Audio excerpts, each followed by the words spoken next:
Whisky sir செல்லமா வச்ச பேர் வந்து டெஸ்டோஸ்டிரோன் 3, அதே மாசத்துல வச்சுக்கோங்க.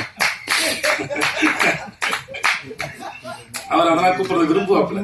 கைத்தட்டி ரசிக்கிறது வந்து அவருக்குள்ள இருக்க அந்த சின்ன பையன் வந்து ரொம்ப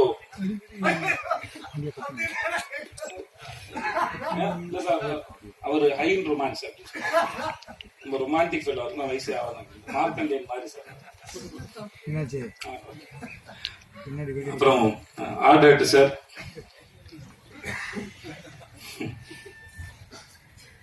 உங்களை பார்க்க உங்க ஸ்கூல் டேஸ்ல நான் போய் உங்களோட ஃப்ரெண்டாகவும் ஆசையா இருக்கு சார். இந்த மாதிரி பையன் ஃப்ரெண்டா இருந்தா ரொம்ப சந்தோஷப்படுவேன். ஏன்னா அவனை நம்பி நான் என்ன வேணா பண்ணுவேன், எங்க வேணா போவேன். ஏன்னா அந்த பையன் எங்கேயும் போக மாட்டான். எனக்கு அவருக்கும் பெரிய பழக்கம் இல்லை, நிஜமா இல்லை சார். 2 பேரும் அவ்வளவு பேசிக்கவே இல்லை.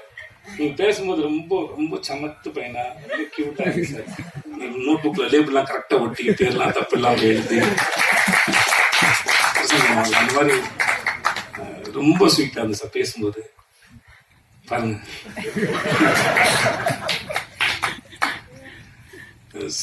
நிஜமாவே ரொம்ப ரொம்ப நல்ல சார். நான் சொல்லி முடிச்சப்போ உங்க மூஞ்ச பார்த்து யோசிச்சிருக்கிறேன் சார். தெரிஞ்சுப்பாங்க சார், தெரியாது. ரொம்ப நன்றி சார் உங்களோட ஒர்க்கு. சப்னா வந்து இதுக்கு முன்னாடி வந்து சப்னா ரைட், ஓகே, என் கூட மாஸ்டர் ஷெஃப் ஒர்க் பண்ணாங்க. ரொம்ப அற்புதமாக டிசைனர். இந்த படத்துக்கு ரொம்ப பிரமாதம் பண்ணி கொடுத்துருங்க. சில ட்ரெஸ் போடும்போது நானே வந்து சப்னா திட்டிருக்கேன், இதெல்லாம் எனக்கு என்னோட இதுவே கிடையாது சப்னா, என்னைய டார்ச்சர் பண்ணுறலாம் கேட்டிருக்கேன். ஸோ இன்னைக்கு ஸ்க்ரீனில் பார்க்கும்போது நல்லா இருக்கு. ரொம்ப thanks Sapna, thanks so much. அப்புறம் எங்கள் கேமராமேன் ருக்மிணி, ஐயோ சார் மறந்துட்டு போகிறேன். ருக்மிணி வந்து வெள்ளை பேப்பரா இல்லை புரியாத புக்கானே தெரியாது, எதுவுமே கண்டுபிடிக்க முடியாது ருக்மிணியோட எக்ஸ்பிரஷன்ல இருந்து. But such a sensible artist. தன்னோட சீன் என்ன, தன்னோட வேலை என்ன, அதை எப்படி பண்ணணும், அது ரொம்ப ஆழமாக புரிஞ்சுக்கிட்டு சின்சியராக பண்ணக்கூடிய ஆர்டிஸ்ட். அதாவது எந்த அளவுக்கு சின்சியர்னா, நம்ம போகிற லொக்கேஷன் எது, அந்த ஊர் எப்படிங்கலாம் படிச்சுட்டு வந்துடுவாங்க. அந்த அளவுக்கு ரொம்ப ரொம்ப சின்சியரான ஒரு ஆர்டிஸ்ட். நான் கூட சொன்னேன், பாருங்க ப்ரொமோஷன் வீடியோவே எந்த மாதிரி மூட்ல இருந்து திருக்கி எடுக்கணும். இல்லை ஒரு நாள் ஏதோ ஒரு ஷூட் பண்ணும்போது நானு திவ்யா அந்த ஒரு காரில் போயிட்டு இருந்தேன் சார். நானு திவ்யா ருக்மிணி வந்து காரில் போகிற மாதிரி ஷார்ட் இது. அப்போ சொன்னாங்க அந்த ஊர் என்ன, பிஃபோர் இண்டிபெண்டன்ஸ், அது எப்படி இருந்தது, மலேசியோட இண்டிபெண்டன்ஸ், பிரிட்டிஷ் இருக்கும் எப்படி இருந்தது, இதெல்லாம் இவ்வளோ படிச்சு என்னமா வந்தீங்க அப்படின்னு கேட்டேன். இல்லை சார் இந்த ஊர் போகிறதுனால இந்த ஊர் பற்றி தெரிஞ்சுட்டு வந்தேன் சார் அப்படின்னாங்க. எனக்கு ரொம்ப ஆச்சரியமா இருந்தது. இதெல்லாம் தெரியாமல் கூட வாங்கலாம், ஜாலியாக தானே இருக்கும். எல்லா விஷயத்தையும் முன்னாடியே தெரிஞ்சுக்கிறது. இப்போ ஒரு வாரம் கழிச்சு நடக்க போகிறது என்ன, 1 மணி நேரம் கழிச்சு நடக்க போகிறது என்ன, இல்லையோ ஏதோ ஒரு விஷயத்த தெரிஞ்சுட்டான். தப்புன்னு சொல்ல வரல, அது ரொம்ப சிறந்த விஷயம். பட் அது சில சமயம் தெரியாமல் கூட வாங்கலாம். ஏன்னா எனக்கு வராதனால அது வரணும் அப்படின்னு சொன்னாங்க. வெளியே மற்றபடி அவங்க பண்ண தப்புன்னு சொல்ல வரல. பட் ஆனால் இந்த மாதிரி ஒரு ஊருக்கு வரதே ப்ரிப்பேர் ஆகிட்டு வரவங்க தன்னோட வேலைக்கும் பண்ண போகிற காட்சிக்கும் எல்லாம் வந்து நிறைய ப்ரிப்பேர் பண்ணிட்டு வந்தாலும் அது அடாப்டபுளாகவும் இருப்பாங்க, புரிஞ்சுப்பாங்க. இல்லை நான் ப்ரிப்பேர் பண்ணிட்டேன், நான் படிச்சுட்டு வந்துட்டேன், இதைத்தான் நடிப்பேன் அப்படிலாம் அடம் பிடிக்கிற ஆள் இல்லை. Wonderful artist. Thank you so much. Thank you. எல்லாரும் சொல்லிட்டேன்னு நினைக்கிறேன் இல்லையா. திவ்யா ஒரு ஆக்டர், திவ்யான்னு ஒரு ஆக்டர் நடிச்சிருக்காங்க. அவங்க ஏற்கனவே வந்து காத்தோல் 2 காலம் நடிச்சிருக்காங்க. யோகி பாபு ஆக்சுவலாக சொல்ல போனால் இந்த படத்தில் இன்னொரு ஹீரோ வந்து அந்த ஆள் தான். யோகி பாபு தான் இந்த படத்தோட இன்னொரு ஹீரோன்னு சொல்லுவாங்க.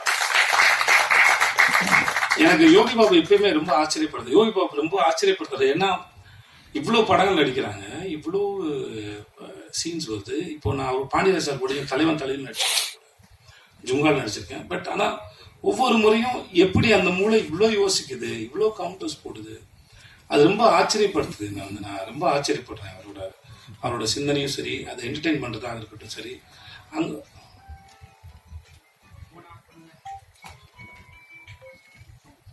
பரவாயில்ல பேசணுமா? ஓகே.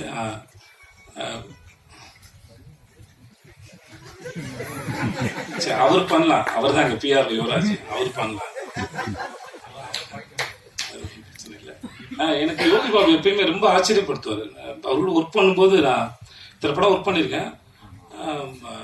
அவரோட டைமிங்கு சில சமயம் வந்து அங்கே இருக்கட்டும், டப்பிங்கில் ஒன்று போடுவார்.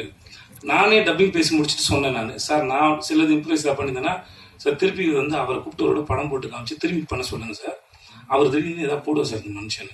ஸோ நிறைய இடத்துல அவரோட இம்ப்ரூவைஸ் பண்ணது, சில சமயம் நடிக்க முடியாமல் நானே சீனில் சிரிச்சிருக்கேன். அவரோட எக்ஸ்பிரஷனாக இருக்கட்டும், ஹீ இஸ் ரியலி ரொம்ப டேலண்டடான ஒரு மனுஷன். அப்புறம் நடுநடுவில் வந்து படம் டைரக்ட் பண்ணுறது கதையெல்லாம் சொல்லுவார், ரொம்ப நல்லா இருக்கும். நான் ஒரு முறையும் பேசும்போது தலைவா டைரக்ட் பண்ணிடுங்க தலைவா, ரொம்ப யோசிக்காதீங்க. ஏன்னா ரொம்ப நல்லா யோசிக்காது, சும்மா உட்காந்து டைம் பாஸ் பண்ணி நான் பார்த்தே இல்லை யோகி பாபு. யோகி பாபு யாரோ ஒருத்தராவது இன்ட்ராக்ட் பண்ணுறாரு, ஏதாவது பேசுறாருன்னா ஏதாவது ஃபன் இருக்கும். எனக்கு ஒரு முறையும் ஆச்சரியமா இருக்கு. எனக்கு எப்பயுமே என் கூட நடிக்கிற நடிகர்களோ இயக்குநர்களோ இல்லை யாரோ ஒருத்தர் சந்திக்கிற நபரோ அந்த மூளை எப்படி ஃபங்க்ஷன் ஆகுது, அது எப்படி சிந்திக்குதுங்கிற ஆச்சரியம் வந்து எனக்கு எப்பவுமே இருந்துகிட்டே இருக்கும். அது எனக்கு பல முறை என்ன ஆச்சரியப்படுத்திருக்காரு Yogi Babu. One of the very sensible actor, very good actor. அந்த மூஞ்சில் என்ன பண்ணாலும் உட்காருது, என்ன பண்ணாலும் அதை கேரி பண்ண முடியுது, அவ்வளோ கான்ஃபிடண்டான ஒரு ஆள்.